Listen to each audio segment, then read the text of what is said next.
Ang Saba po ay pag-aari ng Pilipinas.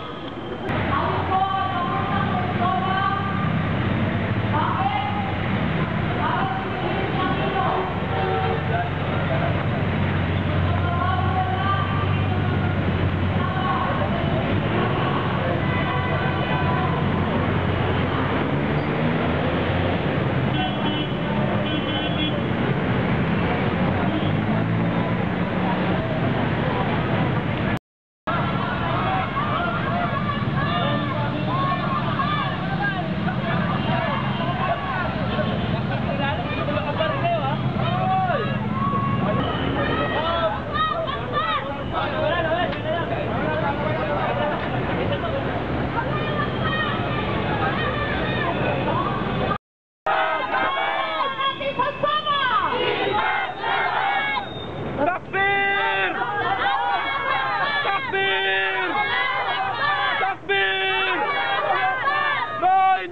Aquino, maglingkod ka sa bayan!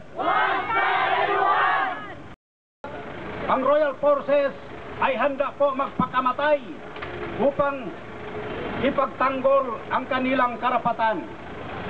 As well as the Islamic Directorate of the Philippines, we are here today to show to the world that we pledge our support to the Sultanate of Sulu and North Borneo. Gusto namin po iparating sa mga oranggutan, tigilan na ninyo pagpatay sa mga Pilipino. Sa isip po ninyo, kami ang mga Bangsamoro. At tinawag ninyong mga Moro ay hindi nakasali dito sa Pilipinas. Po ay pagpatuloy natin ang ating paglaban sapagkat ang Royal Forces ay hindi po aatras. Saan ka nakakita ng Pangulo? Iniinggan yung sumuko at ibabaraw ang armas ng ating mga kapatid. Pero tinetret niya o tinatakot na pag-uwi dito ay ikukulong. Daan-daang libo ang nalagay sa alanganin. Hindi na lang po sa ito sa Sabah, maging po sa iba't ibang parte na ng Malaysia. Ang pananahimik ni Aquino, ang kanyang pagpanig sa Malaysian government ay hudyat na ituturing ng todo-todong kriminal ang ating mamayan sa loob po ng Malaysia. Kaya ng Aquino, ang Saba po ay bahagi ng bayang Pilipinas. Ang Saba po ay bahagi ng soberanang ipinaglalaban natin bilang mamamayang Pilipino. Sa nangyayari pong standoff sa Saba, militaristang solusyon, klasiko pong halimbawa ng isang machong presidente na yung mga hindi kasundo ng kanyang posisyon, ang kanyang isasagot ay dahas. Ang atin pong inang bayan, matagal na pong matok, sumasamo sa ating mga mamamayan, siya'y ating ipagtanggol. Di po ito gagawin ng pamahalaan, tayo pong mga mamamayan. Kukuha nito, tatangan dito bilang ating tungkulin at responsibilidad sambayan ng Pilipino sa ating pong inang bayang Pilipinas. Mabuhay po ang kababaihan at mamamayang lumalaban. O yan po ang malinaw sa mga pangyayaring ito. Hindi lang sa usapin ng Malaysia, ng Sabah, maging sa usapin ng Tubataha, sa usapin ng US intervention, sa usapin ng iba pang mga claims natin, iba pang mga usapin ng pambansang soberenya, tanghod ng tanghod sa dayuhan ang Noynoy Aquino na ito. Kung merong dapat kasuhan, sino ang dapat kasuhan?